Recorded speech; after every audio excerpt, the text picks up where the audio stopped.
Boarding School Murder Mystery, Part 4. Previously on Boarding School Murder Mystery, Chapter 3. Gwen left Mississippi for her new life at a prestigious Canadian boarding school, only to find out the welcome committee was a little too prepared. Between midnight train rides, a headmistress with an overactive imagination, and rumors of haunted mountains, Gwen's first impressions have been a mix of awe, embarrassment, and cafeteria confusion. Now, with her first full day on campus ahead, she's about to discover that the real mystery might be why everyone already seems to know her name. Chapter 4. Welcome, Gwen, Whisperen Academy's new charity case, by Glory Fink. I woke up before the bell this morning, mostly because I couldn't sleep much last night. My brain kept buzzing with questions. What if everyone here already has their best friends, and I'm just the weird new girl from Mississippi? Still, I told myself to act normal and brave, whatever that means. Breakfast in the cafeteria was a Persian-style breakfast, yummo. Yogurt, maple syrup granola, stewed seasonal fruits, dates, dried figs, tabbouleh salad, boiled eggs, fresh cheeses, honey, jam, pita bread, and strong tea. No coffee for students. Rude. A table of students and teachers called me by name and flagged me down to sit with them. How do they know me? They were nice, though, so I sat and tried not to act confused while I ate my delicious breakfast. Nom nom nom. Afterward, I had my uniform fitting in the campus uniform shop. It turns out, I'm a short chunker. Lucky me. They have to special order my trousers from their supplier, so it's skirts and kilts for me for the foreseeable future. Also, the headmistress, Arlene Bullock, shamed me, since my parents sent me with too few white button-down shirts. I tried to explain to her that there just weren't many available to purchase, so I bought the only white button-down shirt in my size at Walmart. What can I say? Women and girls don't dress like fashion victims in Mississippi? But I didn't say that because Mama said to be polite.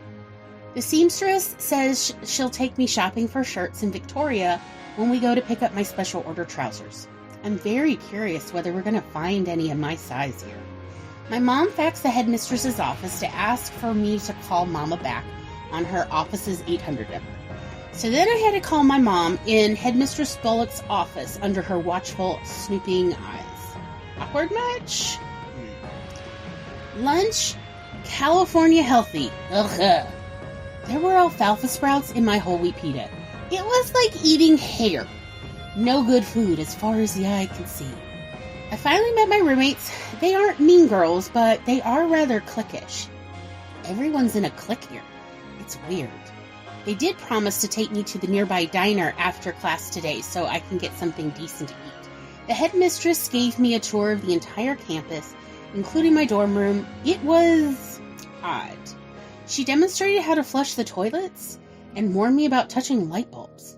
Does she think I've never seen an incandescent light bulb before? I'm getting the impression she thinks I was raised in a cave. She told me she grew up in Georgia and, quote, knows about outhouses. Then she patted me on the back in a condescending manner. Lady, you may have been raised around outhouses, but I wasn't. Georgia may not have had running water, but Mississippi does. After school, my roommates took me to the snack shack. I ordered a hot fudge sundae. It was divine. Beta, who is of Persian genetic descent and grew up in Mexico City, a little birdie, her sister Seema, told me at dinner that their family owns 1/8 of Mexico City. What? Anyway, Beta asked me how my first day at the academy had been. I told them that it was odd how everyone greeted me by name, yet I didn't know anyone. And Cindy, who was from Boston, so it sounds like her name is Cindy, said that 2 days before I arrived, Headmistress Bullock held an all-faculty, staff, and student-wide assembly about my arrival from Mississippi. She had a slideshow of pictures taken during the Great Depression of kids wearing flour sack clothes and riding mules to school, and she lectured everyone to be extra kind to me. Death. She told me that if I looked distressed or confused, to go ahead and help me with whatever technology I might have never seen before, such as how to flush a toilet again, and to not make fun of me if they caught me trying to hand wash my laundry in the lake. I roll 100. She took the headshot I had to submit with my school application and put it on the last slideshow so that everyone had to look at my big old goofy 7th grade class picture, while she cited imaginary examples of my possible country bumpkinness. Kill me now. I'm so ashamed. She made it seem like I'm the Feed the Children student. I laughed it off at the table, but inside I felt like I'd been shrink-wrapped in someone else's story, flattened into a character in her pity party. I wish she'd let me be the author of my own introduction. I've seen Feed the Children ads where Sally Struthers begs people to help feed starving kids in the Sudan, Ethiopia, Papua New Guinea, and even Kentucky. Well, guess what I found out at dinner? There are 2 students here from Sudan.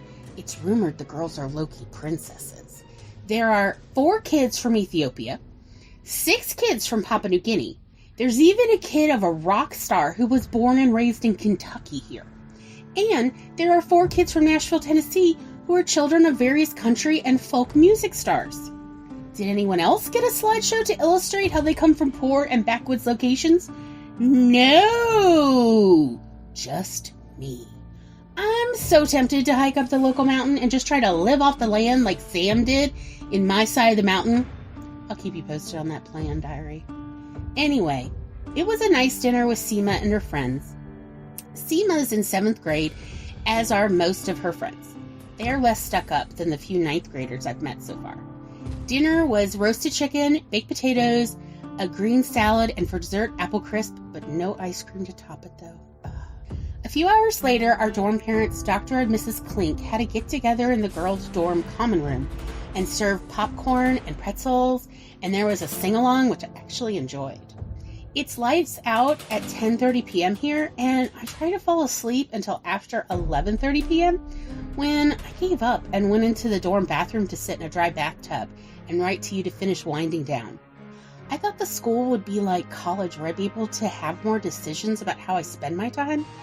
But honestly, this reminds me more of those women in prison movies I've seen on middle-of-the-night TV.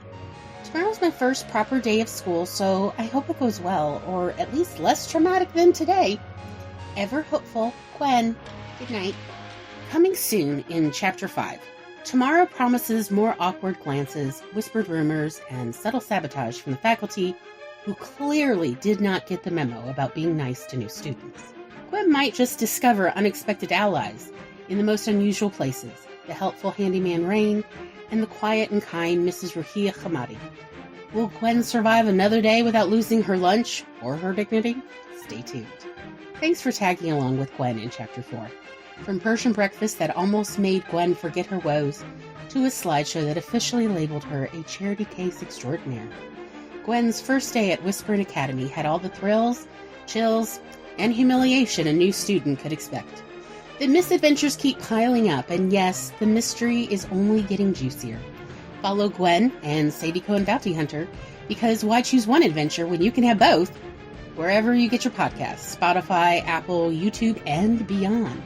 If you laughed, cringed, or groaned, oh no, not the slideshow, along with her, you can tap the heart button, drop a comment.